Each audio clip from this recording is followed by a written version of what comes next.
नमस्कार शेतकरी मित्रांनो. ॲग्री लॅब या आपल्या यूट्यूब चॅनलवर तुमचे सहर्ष स्वागत आहे. जानेवारी आणि फेब्रुवारी महिन्यात लागवड केलेल्या आपल्या सुरू ऊसाची आता बाळभरणी करण्याची वेळ आली आहे.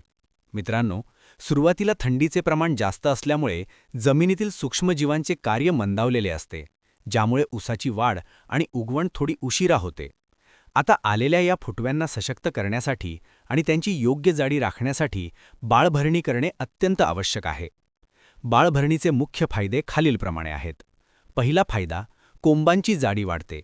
नवीन फुटव्याला मातीची भर मिळाल्याशिवाय कोंबांना जाडी मिळत नाही. दुसरा फायदा, अनावश्यक फुटव्यांवर नियंत्रण. बाळभरणी केल्यामुळे ऊसाचे अधिकचे फुटवे निघणे थांबते. आणि तिसरा फायदा, उंचीत वाढ.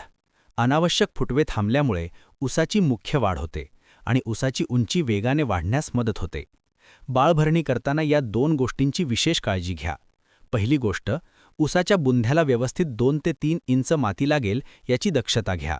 आणि दुसरी गोष्ट, सेंद्रिय, रासायनिक आणि जैविक खतांचा संयुक्त वापर करा. आता पाहूया बाळभरणी करताना प्रति एकर किती खत द्यावे. Ammonium sulphate 50 kilo, urea 50 kilo, DAP 50 kilo, MOP 50 kilo, सूक्ष्म अन्नद्रव्ये 10 किलो, मॅग्नेशियम सल्फेट 10 किलो, बायोगॅन 4 किलो, बायोलिफ्ट 4 किलो आणि सेंद्रिय खत 10 बॅग.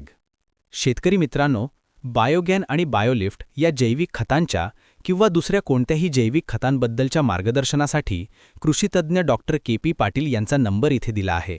आपण त्यांच्याशी संपर्क साधू शकता. शेतकरी मित्रांनो, या पद्धतीने बाळभरणीचे आणि खतांचे योग्य नियोजन केल्यास नक्कीच ऊसाचे भरघोस उत्पादन मिळेल.